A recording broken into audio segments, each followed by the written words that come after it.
Well, hi, everybody. Thanks for joining us. Thank you, everybody, for being here. Marty, Jen, Patricia, I'd actually like you all to sort of briefly introduce yourselves and what you oversee and what your roles are at your respective companies. So Marty, perhaps you can start, please. Okay, my name is Marty Muller. I'm a Senior Vice President of Global Creative at Walt Disney Parks and Resorts. And my responsibility is overseeing and supporting all of our businesses worldwide in the creative development of the marketing and advertising materials. Patricia DeMichael, I work for Procter & Gamble, and I work in a central, what we call expert group on advertising and communications. And we move around on the brands depending on where the need is, and currently I work on Always and Olay. And I'm Jen Zimmerman. I'm the Global Chief Strategy Officer for McGarry Bowen, located here in New York. Have the privilege of working on Disney and P&G amongst other things. And essentially I'm a planner. So, and really tied into and tapped into cultural trends and cultural tailwinds. Okay, great. So we're going to be talking about the rise of the Shero. And I think if anyone were to turn on the TV these days, it's certainly far from a man's world. Strong female images seem to dominate. There seems to have been an evolution to get there. So we're going to talk about that. And it's played out in manifestations like the park experience, for Disney. Ads like Run Like a Girl for Always. I mean, we've just seen myriad examples. But I think let's backtrack and have you all start by defining what we mean by Shero. So Jen, perhaps you can start with that. Sure. And if you click, I think there's a slide that sort of dimensionalizes it. Shero is a term we coined a couple of years ago, and it really is to define what we're seeing increasingly manifested in the world at large and in pop culture that we're creating, which is essentially a increasingly strong, dimensionalized, powerful, and effective female character out there, protagonist out there in the world. And it's funny, it's kind of like the more you look for these things, the more breadcrumbs of this macro meta trend you begin to see. Whether, the music scene and Beyonce, girls rule the world, whether it's Sheryl Sandberg and Lean In and a lot of the conversations that has manifested. Hillary Clinton, likely the first female candidate for president on the Democratic ticket, but also, speaking to the UN about, with the poetic thought that says for the first time in history, it's a great time to be born a woman. The wonderful acceptance speech for Patricia Arquette, which sparked even more fabulous response from Meryl Streep and J-Lo, kind of badass women of their own right, sort of in support of that. So there are many different dimensions in culture right now, in the worlds of music and politics and business and Hollywood that is sort of reflecting strong women. And the culture that we create is beginning to reflect this as well.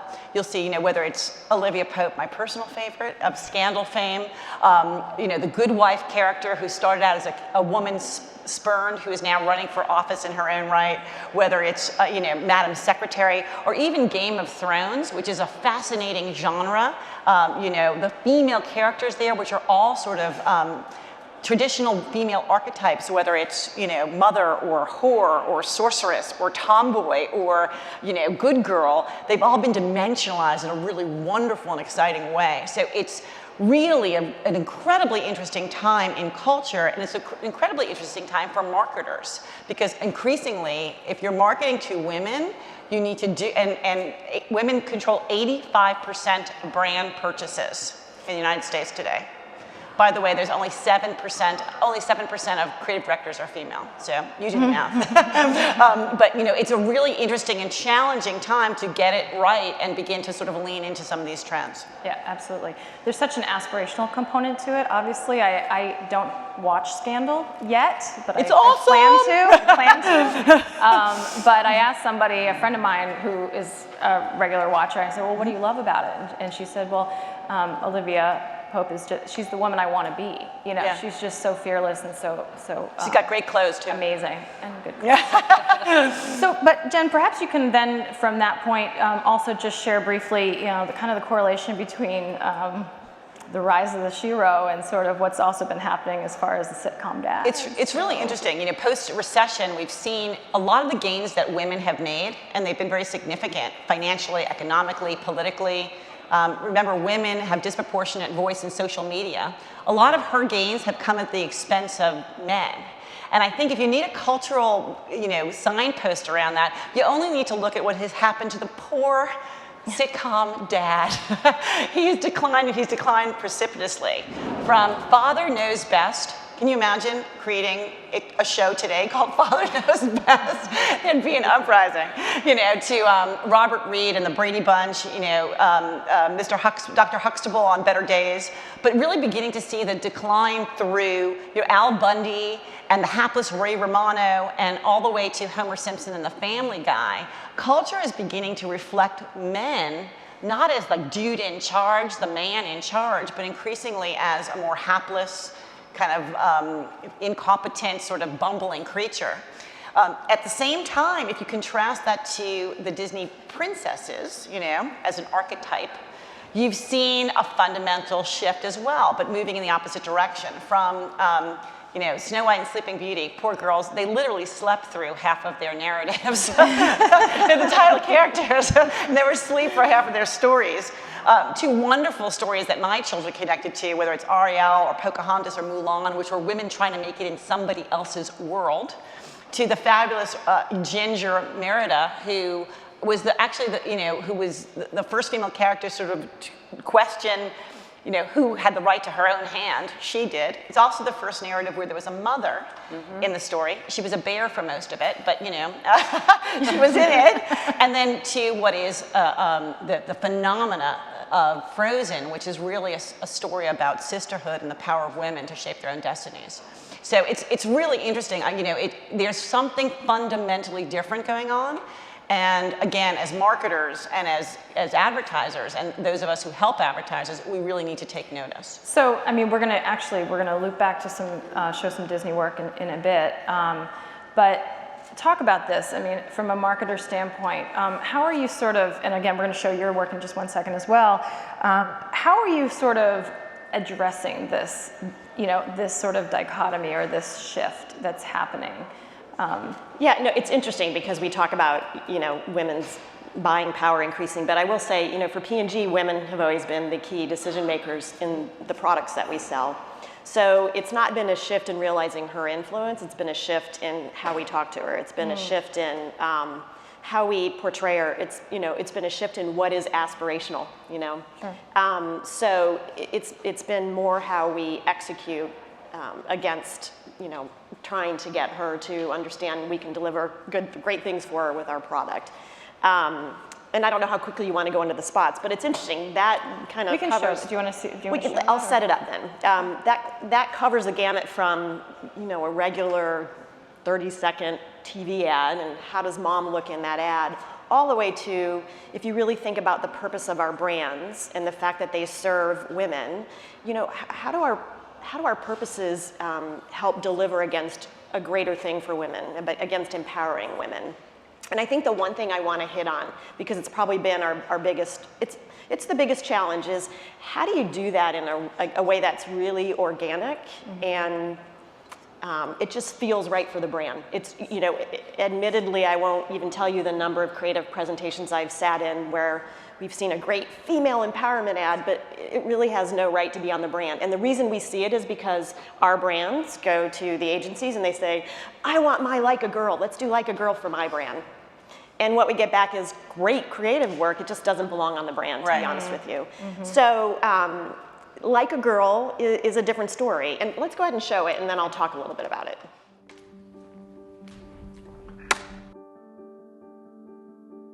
Hi, Erin. Hi. Okay, so I'm gonna just give you some actions to do. And just do the first thing that comes to mind. Show me what it looks like to run like a girl. My hair.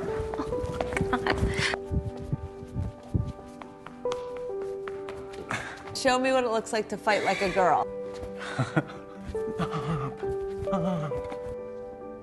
Now throw like a girl.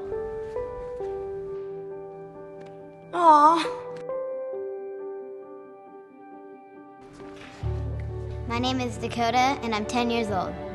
Show me what it looks like to run like a girl. Throw like a girl. Fight like a girl. What does it mean to you when I say run like a girl?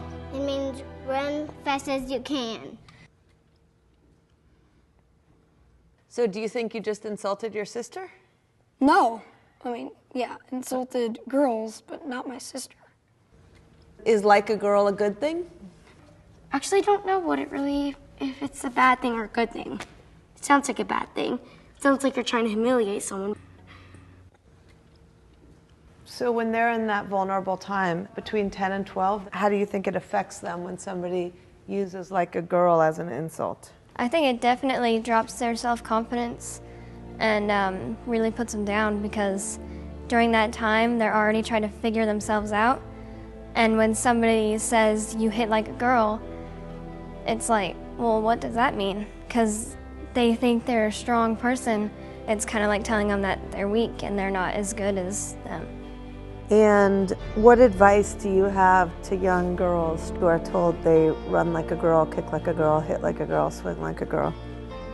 Keep doing it, because it's working. If somebody else says that running like a girl or kicking like a girl or shooting like a girl is something that you shouldn't be doing, that's their problem. Because if you're still scoring and you're still getting to the ball on time and you're still being first, you're doing it right. It doesn't matter what they say. I mean, yes, I kick like a girl and I swim like a girl and I walk like a girl and I wake up in the morning like a girl because I am a girl. And that is not something that I should be ashamed of. So I'm going to do it anyway. That's what they should do. If I asked you to run like a girl now, would you do it differently? I would run like myself. Would you like a chance to redo it? Yeah.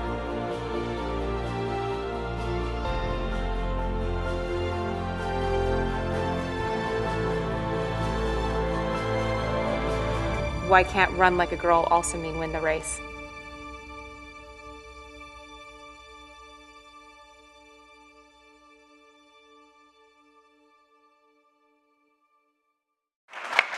So here's the scoop, always makes products for women's periods, okay?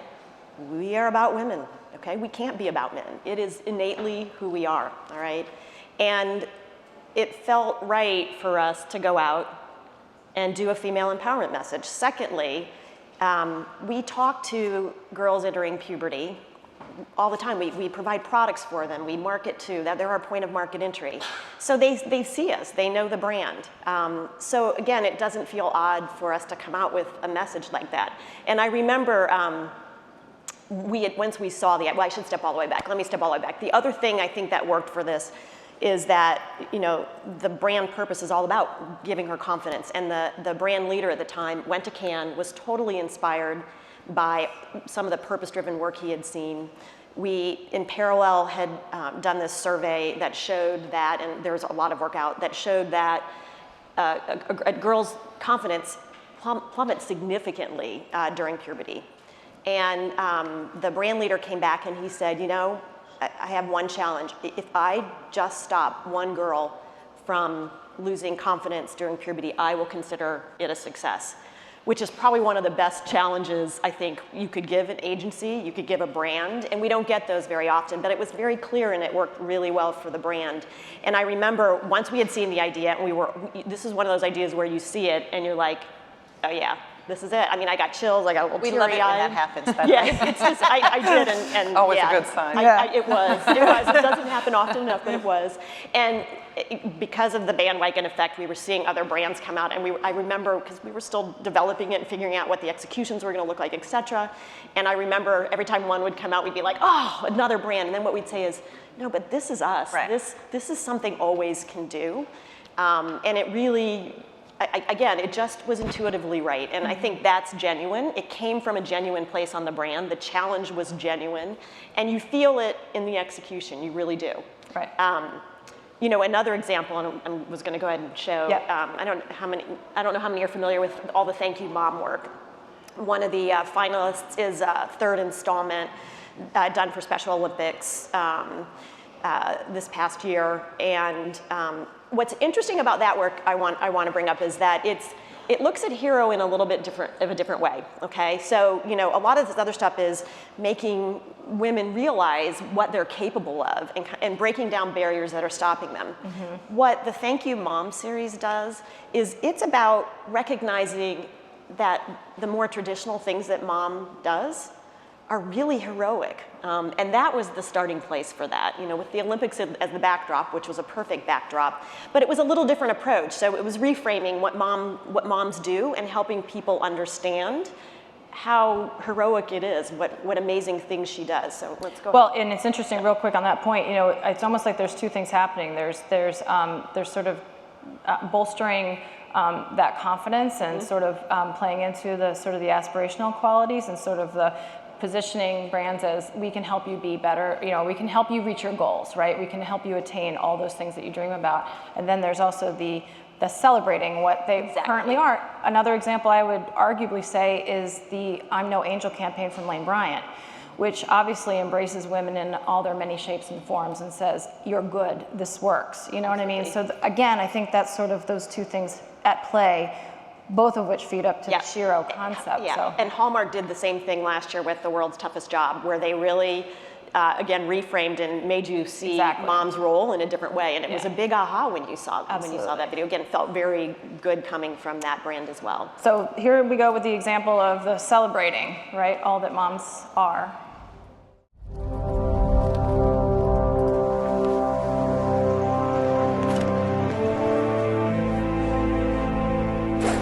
You could have protected me. You could have taken every hit. You could have turned the world upside down so that I would never feel pain. But you didn't.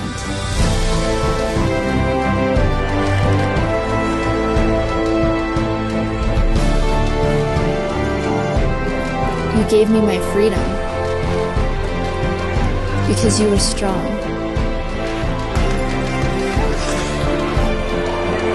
And now, so am I.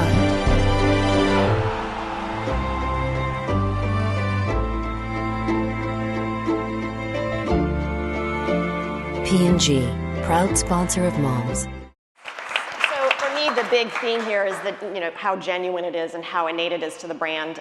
You know, and I have to, you know, it's our competition, but Dove does it really well. Dove, you know, has their whole self-esteem program and the videos that they release, which are always very mind-opening and heart-opening. Yet they, you know, they still have their Real Beauty campaign, which is more the products that they sell. Yet they fit really well together, and that's difficult to do, and they've really found a nice sweet spot there. They were the first to do it, and they've been doing it for 12 years. I do think, to underscore Patricia's point, there's two things to think about. One, there is a bandwagon, right? You know, everybody and their grandmama now wants a female empowerment campaign. And how do you figure out how to do that in a way that's not only authentic to the brand, but actually ties back to what the brand has to offer in the marketplace? Ultimately, you know, feel good is great, but we need to sort of, it's called commercials, right? There's a commerce piece to what we're doing, and I think it needs to sort of tie back to a motivating factor to trial or to buy. But I think, you know, the other interesting point I wanted to underscore, it's not just about women doing what they haven't done before, it's about a really dimensionalized woman. And I thought when Patricia raised the thought of Thank You Mom, which is work that I love, I'm so proud of myself, I didn't cry during that. I thought that was pretty good. But it's really a great example, and perhaps an untold example in this context of dimensionalizing and celebrating the strength that women have in every facet of their life and every part of the paths that they choose. And I think it's a really, it's a wonderful punctuation point to part of this conversation. Yeah, and one point I loved when we have talked previous to this was just the fact that I think millennials was a point you made. You know, they are open to a lot of different roles. And so we have to be careful not to try and make people feel like you're supposed to do this, you have to achieve this, you know. Motherhood's a great thing. So Marty, you know, the Disney princesses are arguably the face, you know, the symbol of this progression. Obviously the slide we saw, I mean, you can't get any more iconic than the Disney princess. And you oversee what happens in the parks, right? And in the, you know, the physical manifestation of the Disney princess. and the brand. Talk a little bit about, you know, how you all have approached that. It's such a draw for park visitors. It's such an iconic symbol of the parks and sort of so part and parcel of that Disney experience, right? Right. Talk about the progression of the princess and sort of when do you track it back and how, you know, where is it going and who is she? I mean, Frozen is phenomenal. It's just blew everybody's mind. You were just at Walt Disney World with your children, so you know that. I was there before the Frozen the phenomenon. I got to get there now. We're definitely putting it into all of our parks. Well, I just want to say a few things about Princess. When you think about the visionary Walt Disney himself, and you think about the 30s, the 1930s, and the creation of Snow White, and all the films that have come thereafter, they've all had a female as the heroine at the center of it. And when I think about that as a woman and also as a cast member from the Walt Disney Company, I'm incredibly proud to work for a company that, you know, values girls and women and children and families, but as a whole. So one of the things that, you know, when we think about our beloved stories, and they are beloved, and we have the privilege of being in people's homes globally around the world. And the Princess franchise is our priority franchise. It's about, you know, about $4 billion worth of sales every year for us. So it's a significant piece of our business that drives our business. But beyond that, the Princess franchise is something that people are emotionally connected to. They're emotionally connected to it, and it's something that the generations pass down to each other with not only their daughters, but with all their children. So it's co-viewed, and these narratives, these stories are imbued with enduring qualities. And this is why I think that the Princess franchise has survived and endured and been revered as much as it has, because even though Snow White maybe sleeps through half her story narrative. Sorry. And it's true. One of the things to consider is the context of the time. So the notion of someday my prince will come, or waiting for that kiss to awaken you to the world, were story narratives of that time. But when you actually think about, let's say, Cinderella, the story Cinderella is really a story about never giving up. Regardless of what obstacles are thrown in Cinderella's path, she never gives up. And her narrative around have courage and be kind.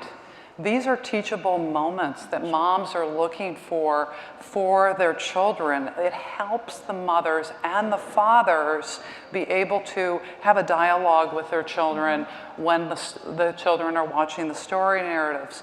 So Pocahontas, you know, being, you know, one with the world, never giving up. Merida, you know, determining your own fate. Frozen, the notion of whoever you are, don't keep it hidden. Be yourself. Embrace the things that you want to lock away. Be yourself, and most of all, the love that exists between sisters and family members. So when we think about the Princess franchise now from a marketing standpoint, we're thinking about messaging the princesses from their core values. And in fact, we have a spot that we want to show real quick. This is something we did with McGarry Bowen. Just a little brief conversation about it. We have a small but very vocal group of parents who are, they really don't, or they're very concerned about the whole dresses that the princesses wear and the tiaras, and their children, you know, not really focusing on the internal qualities of being a princess, but more focused on the outward appearances of it. So in an effort to begin to inoculate ourselves against this small group, but also to really say, you know, the qualities of being a princess are internal qualities of being compassionate and caring and kind. And the real princesses out there in the world, our daughters, our nieces, our sisters, they come in all shapes and sizes. And every girl is worthy of feeling like she's a princess. So this was a piece that we did with McGarry Bowen.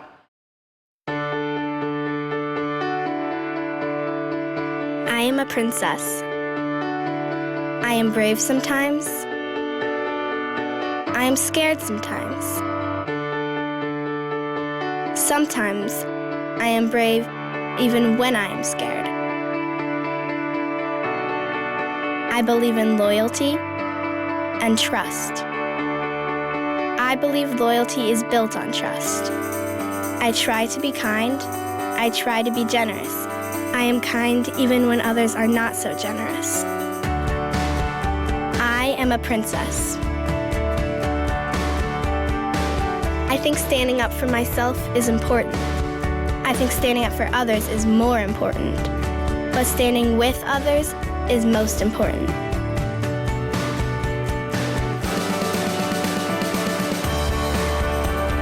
I am a princess. I believe compassion makes me strong. Kindness is power. And family is the tightest bond of all.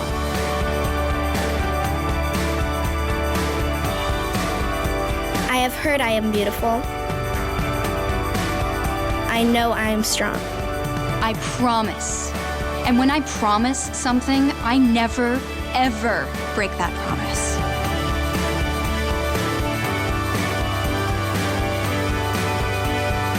I am a princess. Long may I reign. The one thing I'll say about it is Princess is a very, very ongoing conversation at Disney. And everyone who works on the business or is part of the business or even has an opinion about the business has a heightened awareness around our responsibilities and obligations to get our content, our product, and our experiences right. So when we talk about the park, the legacy of our movies lives on in the park. So when the children come through those gates and they see the princesses for the first time, and this is boys and girls, that the princesses are relevant to them, and that they feel that connection to them. And we really want to make sure we get that messaging right from what our walkarounds, our walkarounds are obviously when you see Cinderella in the park and they talk to the children, what do they say to the children? What's that dialogue? And when they write in their autograph books, what are they signing in the autograph books to the children? So we have a heightened awareness around that, and we are in constant dialogue to make sure that we are relevant and that we're genuine, right, and that we're authentic with the children. Absolutely, and it would seem like a unique challenge for you, as you mentioned earlier about sort of the iconic nature of the princesses is such that people from other generations have that sort of affection for, or sort of an emotional connection to them. So just like with any brand, when you're trying to sort of evolve it and bring it into the future or into the present and moving it into the future, you obviously want to maintain that core essence, right, that was so valued. Yes. As you evolve it at the same time. So how are you striking that balance? I think Cinderella is a great example. So if you look at the animated film and think about the beauty and the enduring quality of that, but then you see our live action Cinderella, we had yet another opportunity to recast Cinderella with Lily James and to imbue her with a feisty nature of, there's a scene in the movie where the prince says, "Take me as I am," and she says, "Take me as I am." It was faithful to the story narrative, but the Lily James offers an opportunity for Disney to yet again get it right and make sure that it's cast in a way that young girls and moms and grandmas can look at it and say, that's why I love that story. Absolutely. Can you give us any sneak peek into the next Frozen that we expect to see? I don't know. What's going to happen? She'd tell you, but she'd have to kill you. Yeah, I don't know, but I can tell you it's a very, very beloved, it's a priority franchise for us now. So it's not just a film, it's a franchise. And, it had an incredible song, and it really speaks to the power of music. And I think that that's not something that we have talked about, but the Disney Songbook is something that is, incredibly powerful, and the song Let It Go. Even though we're probably really tired of it at this point. I know we get a lot of feedback from people saying, I sing in the car still. Yeah. but it struck a chord in people absolutely. worldwide, and I think it hit on a truth. My son loved watching it.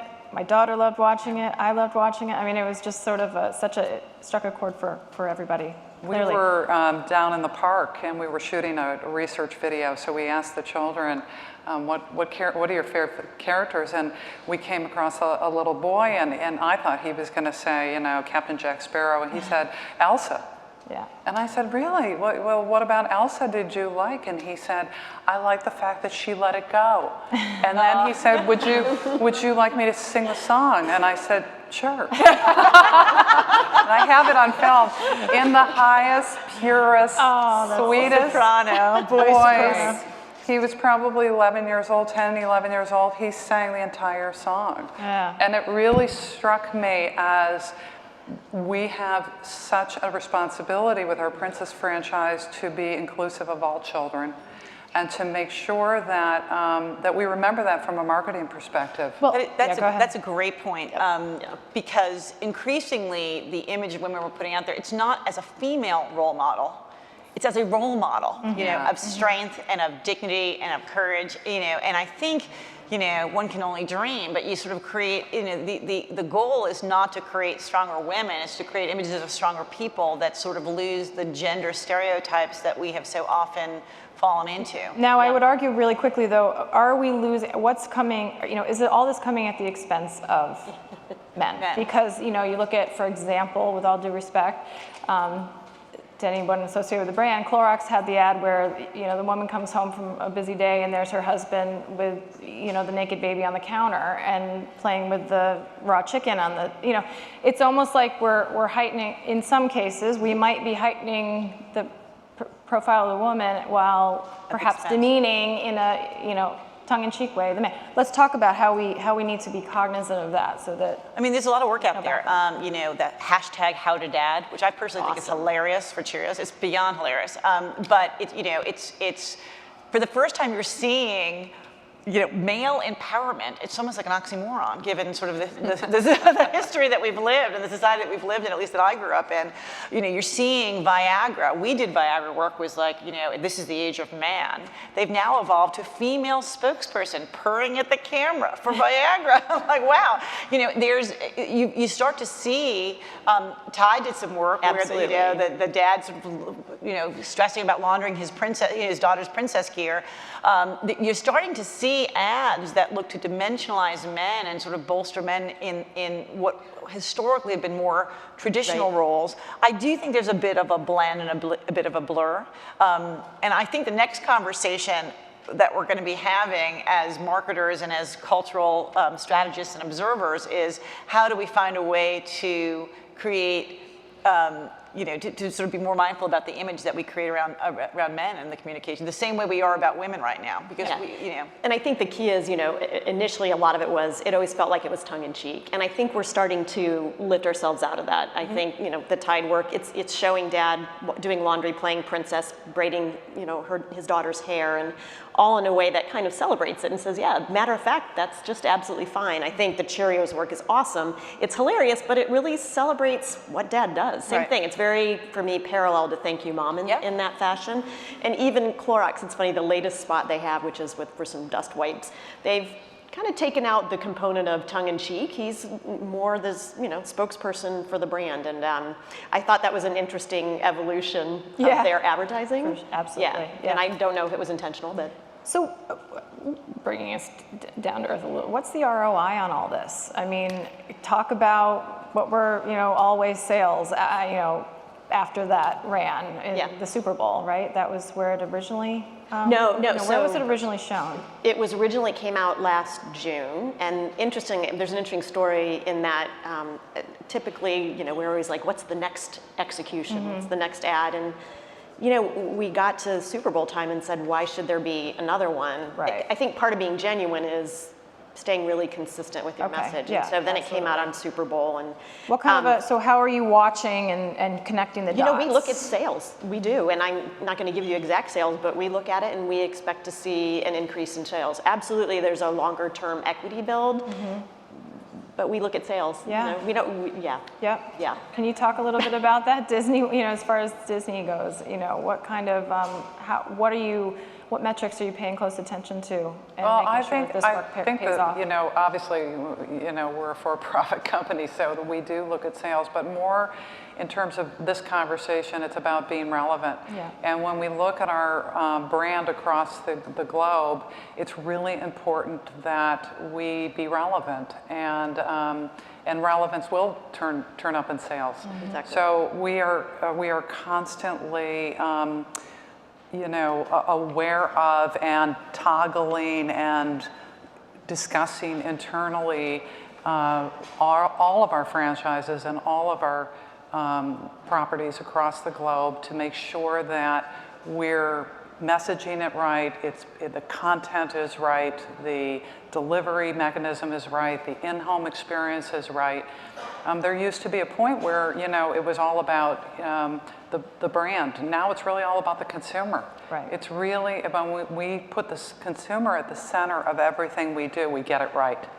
We really get it right. So I'll say that that's at the core. Absolutely. Can you talk a little bit about the role of social media? Because obviously social media has really been such an empowerment tool for women as well, as far as sharing, sharing so much about themselves. Yeah, I Jen, mean, maybe millennial moms in particular, God love them. They were born with a strong point of view of themselves, and they were born with a megaphone called social media. And so part of the reason we're seeing this everywhere is she is disproportionately sharing those things which speak to her and her circle. So it is, you know, that whole notion that traditional women of social connectors is another dimension of her power now, because she has really taken it on her own to broadcast and share a lot of these pieces of content that really speak to her.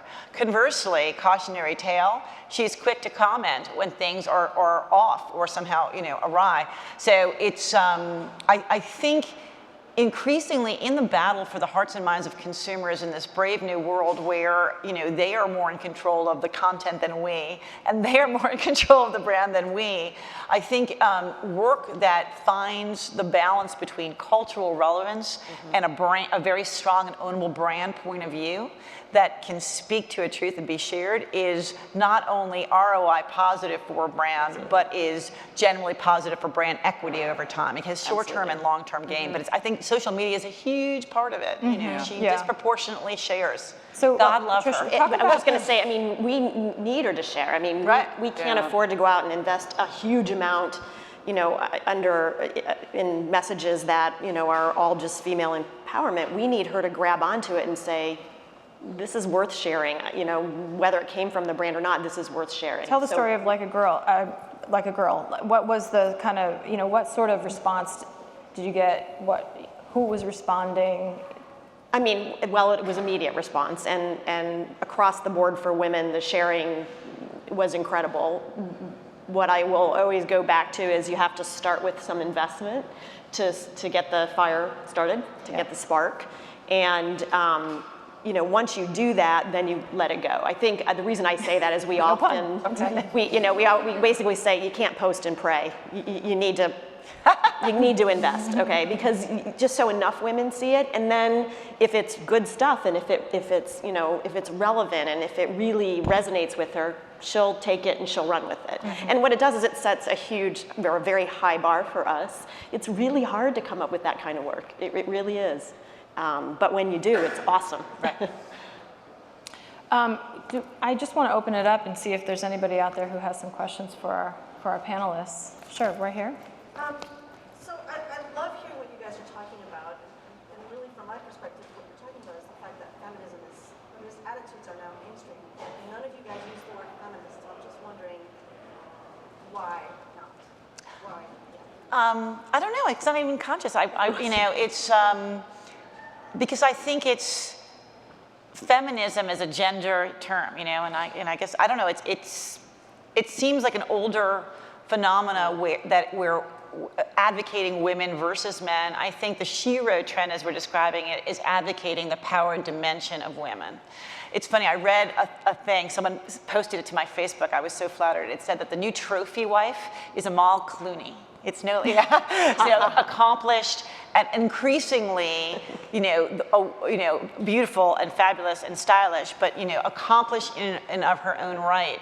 And I think there's a different dimension to it. It's not fighting the man, it's dimensionalizing and celebrating the woman. So it feels perhaps that we're in search of a new term, because I guess from my perspective, it's a slightly different dynamic than the height of feminism in the 1970s, at least from my perspective. Yeah, it wasn't conscious for me. I mean, you pointed that out. I was like, I guess I didn't. Yeah, no specific reason. I think your points are right. I just recently heard a description of feminism as if you believe in equality between men and women, you're a feminist. And I would say then I would use the word if it were appropriate. But I think that sometimes the word allows people to default to some prescribed thoughts and feelings about it, that the empowerment of women and young girls, allowing people to and encouraging people to reach their full potential is so much grander than that actual word, although there's nothing wrong with the word as a descriptor. So, it's an interesting question. Yeah. None of us, we didn't shy away from it, but I think for whatever reason, none of us gravitated to that language. Well, it's interesting because I think the word itself is making a resurgence, and it has some old meaning and maybe some new meaning, and I don't know that I've reconciled that yet. Maybe we're in the process of redefining it. Yeah. Hi, I don't want this to be a spoiler about Mad Men, people that didn't see it this past Sunday, but in seeing Joan and Peggy going into the emergence, I won't say any more about that, and seeing this was 45 years ago, and it made my blood crawl. I mean, I started in the business then, so I remember those days. And yet, when someone earlier said that the percentage of female copywriters,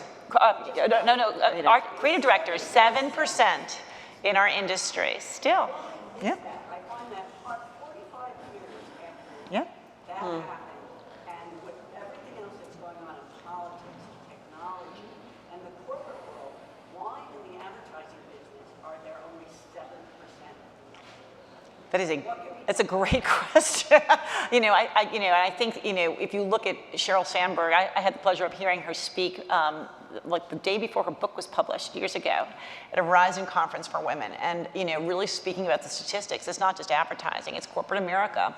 And despite the gains here and the sort of the opening of the cultural aperture to women, there's still, I'm not going to tell you there's not lack of discrepancy, wage discrepancy and sort of the glass ceiling, and women who are wrestling as they balance career and family, making choices that sort of perhaps move them out of that world. But it's a really interesting, I think it's eye-opening given the economic power of women, their fundamental role in making decisions in every category, by the way. It used to be if you were a female car, it was the death of you, or a female beer or alcoholic beverage. Now those industries are desperate to disproportionately attract female buyers.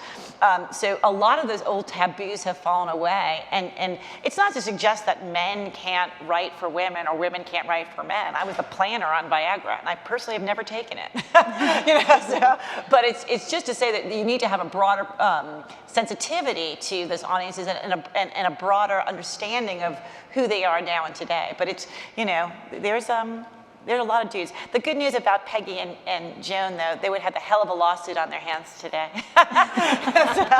But it's a stark contrast to how women are shown and portrayed and seen today. It's interesting. Yeah, we have one right there. Yes, I wanted to ask.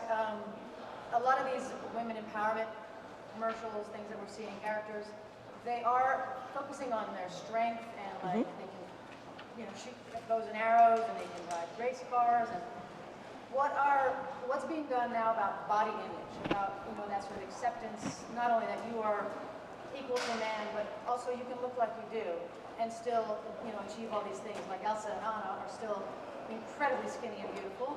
So I'm just wondering, has there been any thought to that sort of awareness also helping our youth and teenage girls with their sense? So one of the things that we're doing in consumer products is with our princess line is recasting the princesses in their body shapes and styles. So they're not all uniform and they're not seen as a collection. They're seen as individuals with individual stories and individual friends that surround them and support them. And that's really in an effort, one, to be relevant and to say that, Merida isn't the same body style necessarily as Pocahontas. And there's a diversity in across the board. But again, we have more stories that are in the works, and as we progress, and the story writers and the content developers, they're going to address all of these things moving forward as well. So you'll see more from Disney around that. I think certainly we're seeing more ads that embrace that. I think there's more conscious discussion when you're casting and such, that you need to think more broadly. I think it's a great point. So it's something that's in discussion. It's in people's minds. Yeah. I mean, Dove has been the real champion on that and has been stalwart in it. That campaign's going on. I think if I'm not mistaken, it's about 12 years, and they have continued to challenge and erode, and I think it's some of the most genius work that's out there, and really disproportionately for a fairly small brand raise the profile of those very issues. But I do think there's more. Yeah, I think it's easier for frankly marketers and we advertisers to show strength and to show corpulence or to show that kind of difference. It just is. It's yet another barrier that needs to go out there. I actually think the I'm No Angel Lane Bryant is badass. I think it's awesome. Again, I did nothing, but those kind of things begin to create that dialogue and begin to shift all of our perceptions, not just as consumers, but as marketers and advertisers. I have a question. I'm interested to know, obviously there is this rise in the Shero that's happening, and there's all these brands that, whether or not it necessarily works for them, they're wanting to kind of grab onto this market. So I'm curious, both agency side and internally, how you're looking at shaping those teams that are working on that, and if that is kind of, if there is more mindfulness around having more diversity in gender and just diversity of thought. That's a great question. So it gets at the marketing organization, right, and how everybody's being staffed. Yeah, no, it's a great question, and I think from a P&G perspective, because it's what I know, the discussion on diversity is always out there, and the recognition of the more diversity in thought, the better work you get. It's always something we're striving to do better at, because the belief is we get more work. So I can just head nod and say, yes, you're absolutely right. And we do think about it, we do look at it, and yeah.